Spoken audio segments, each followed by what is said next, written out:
Welcome to Strip Coverlet, where we squeeze the bigger picture out of literature. I'm Adrian Fort, and we are here for another poetry discussion which will appear in two separate playlists here on the channel. Number one being the poetry discussion playlist, which is approaching 365 poetry discussions strong, which I'm not telling you what to do, but that's one for each day of the year. Okay?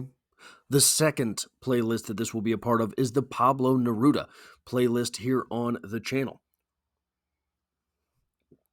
I am under the weather, so I apologize for drinking on camera. It's just water, maybe. We're going to get through this. This poem is known as I Explain a Few Things. You were going to ask, and where are the lilacs, and the poppy-petaled metaphysics, and the rain repeatedly spattering its words and drilling them full of apertures and birds? I'll tell you all the news. I lived in a suburb of Madrid, with bells and clocks and trees. From there, you could look out over Castile's dry face, a leather ocean. My house was called the House of Flowers because in every cranny geraniums burst. It was a good-looking house with its dogs and children. Remember Raoul? Raphael? Federico, do you remember from under the ground my balconies on which the light of June drown flowers in your mouth? Brother, my brother, everything, loud, with big voices, the salt of merchandises, pile-ups, and palpitating bread. The stalls of my suburb of Argai, with its statue, like a drained inkwell in a swirl of hake, oil flowed into spoons, a deep baying of feet and hands swelled in the streets, meters, liters, the sharp measure of life stacked up fish. The texture of roofs, with a cold sun in which the weather vane falters, the fine, frenzied ivory of potatoes, wave on wave of tomatoes rolling down the sea. And one morning, all that was burning, one morning, the bonfires leapt out of the earth, devouring human beings, and from then on, fire, gunpowder, from then on, and from then on, blood, bandits with planes and moors, bandits with finger rings and duchesses, bandits with black friars, spattering blessings, came through the sky to kill children. And the blood of children ran through the streets without fuss, like children's blood. Jackals that the jackals would despise. Stones that the dry whistle would bite on and spit out, vipers that the vipers would abominate.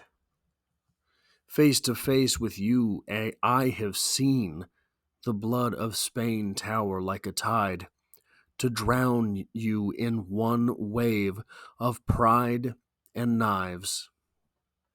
Treacherous generals, see my dead house. Look at broken Spain. From every house, burning metal flows instead of flowers. From every socket of Spain, Spain emerges, and from every dead child, a rifle with eyes. And from every crime, bullets are born, which will one day find the bullseye of your hearts. And you'll ask, why doesn't his poetry speak of dreams and leaves and the great volcanoes of his native land? Come and see the blood in the streets. Come and see the blood in the streets. Come and see the blood in the streets. Now, I am no Pablo Neruda scholar, but I learn from those who are that this poem is about the Spanish Civil War.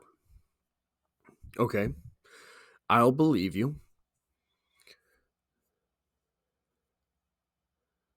It is It is sometimes super depressing to imagine how much of history, how much of what we have is because it's only what we got, right? Could have been if Pablo Neruda, I don't know Pablo Neruda's involvement in the Spanish Civil War, could have been we never got Pablo Neruda because he was killed in the Spanish Civil War. Could have been we missed a great deal of Hemingway because he was killed in the Spanish Civil War. Could have been we missed Francisco Goya, I believe, from being killed in the Spanish Civil War. We know of all the scientists that the church suppressed because they said that the earth wasn't the center of the universe or et al., right? How many of the greatest novelists that ever were to be were stabbed in the streets for their wallet walking to work? It's depressing, right? That we are where we are, maybe only because of all the stuff that we didn't get.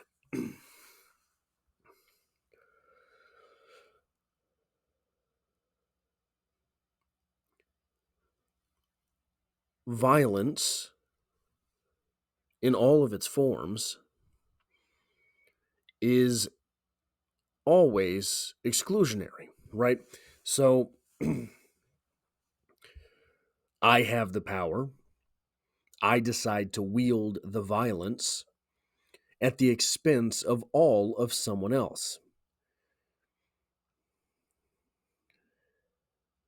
How often in human history has this lever of violence whittled down the powers of creativity? So, creativity, intelligence, rarely are favored by those in power. You can look at it now, right? The dissent that is being crushed by governments all over. The naysayers crushed by governments all over. Individuals who dare to ask questions crushed all over. Now, this is a way different time and place than used to it be, in that we have so much more of a voice than ever we have.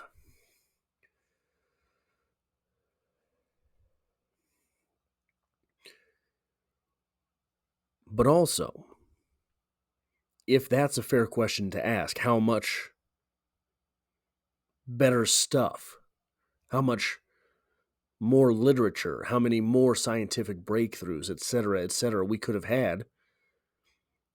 What if uh, Pablo Neruda never had to write this poem, right? So the Spanish Civil War, again, I'm not an expert on Neruda nor the Spanish Civil War.